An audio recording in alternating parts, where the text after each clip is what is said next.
Alors il s'agit donc du plateau d'Aubrac, qui est à l'extrême sud de l'Auvergne, et on plonge ensuite sur la Dordogne. C'est des blocs d'origine volcanique, et le paysage en automne ou par gros temps est absolument hallucinant. On ne sait plus où on est, on ne sait plus où finit le ciel, où commencent les collines, et c'est un paysage qui vraiment vous prend aux tripes, et qui m'a pris aux tripes.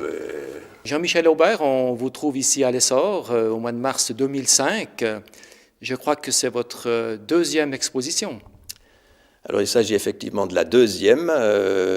Il y en a eu une première forcément, et il y a bien longtemps de ça, puisque la première avait eu lieu dans une salle qui n'existe plus, à la coopérative du Sentier, et j'avais dans les 11 ou 12 ans, donc c'est bien vieux. Et on peut dire que le chemin a été bien long entre la coopérative et l'Essor. Et j'ai toujours été attiré par les paysages de la nature, puisque depuis tout petit, j'ai passé le plus clair de mon temps dans la forêt ou autres paysages plus ou moins humides. Et bon, vers l'âge de 10-11 ans, j'ai été attiré par cette forme de peinture, toujours la peinture en directisance, donc peinture de chevalet sur le motif à travers la campagne, par tous les temps, par les mauvais temps, les gros temps, le froid, le chaud, voilà. Et j'ai peint régulièrement. Ensuite, un petit peu moins parce que j'ai basculé plus du côté de la musique. Si mes souvenirs sont bons, je dois avoir payé mon premier violon avec le profit, entre guillemets, de la première exposition.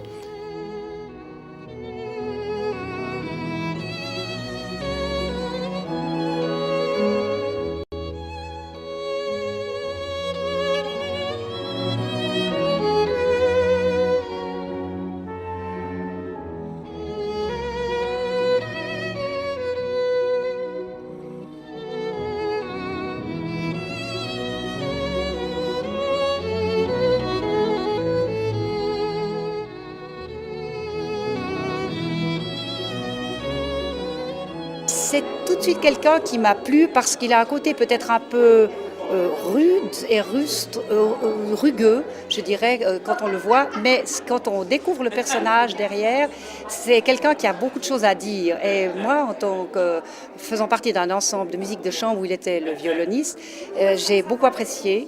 Et c'est quand on a fait des répétitions chez lui que j'ai découvert tout par hasard qu'il était aussi peintre, parce qu'il avait des tableaux au mur, et j'ai appris que c'était lui qui les avait faits, ce qui s'était bien gardé de nous annoncer, parce que justement ça fait partie de ce côté discret, secret, et il faut toujours un tout petit peu gratter pour trouver le personnage, et la sensibilité qu'il a, qui s'exprime musicalement, eh bien je trouve qu'on la retrouve dans sa peinture, ce côté lumineux, sensible, coloré, à la recherche de quelque chose d'original qui fait partie de son personnage, mais qui ne se livre pas au premier abord. J'ai toujours pratiqué la gouache et l'huile, même à l'âge de 10 ans, les deux, j'ai commencé tout de suite avec ces deux techniques.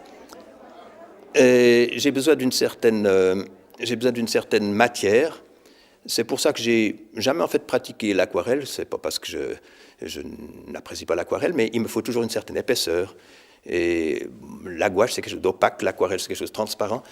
Moi, personnellement, me convient mieux quelque chose d'un plus opaque.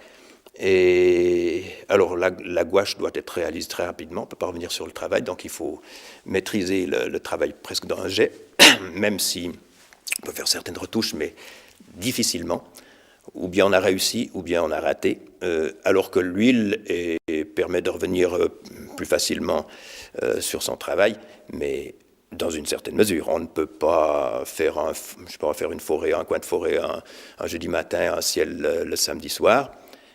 Si on reprend une peinture, on est obligé de reprendre dans son ensemble pour garder pour trouver son ambiance, quoi, et conserver son ambiance. On ne peut pas faire petit bout par petit bout. Il me reste toujours des souvenirs très précis, d'odeur aussi, ou je sais pas, par exemple, que naturellement celui qui regarde le tableau va peut-être pas voir, mais que moi je sens très bien. Par exemple, je sais pas, j'ai un tableau ici sur la baie des Martinets dans le Cotentin. J'y suis allé au moins 5 ou 6 au coucher du soleil, j'y suis allé au moins 4-5 fois le soir, toujours au même moment. Et c'est incroyable, donc au moment où le soleil touchait la mer, il y avait des vols des escadrilles d'oiseaux des mers qui passaient sur la tête sans un bruit et qui allaient se planquer dans les falaises plus loin. Quand je vois mon tableau, moi je sens les oiseaux qui passent dessus. Naturellement, celui qui ne l'a pas vu va peut-être pas le sentir. Mais pour moi, chaque tableau est un souvenir très précis, en fait. Le personnage a toujours une certaine distance dans ce qu'il fait. Il faut aussi creuser un petit peu toujours pour trouver ce qu'il y a derrière et sa manière de s'exprimer et d'exprimer ce qu'il a à dire. Et je crois que c'est une nature très très riche.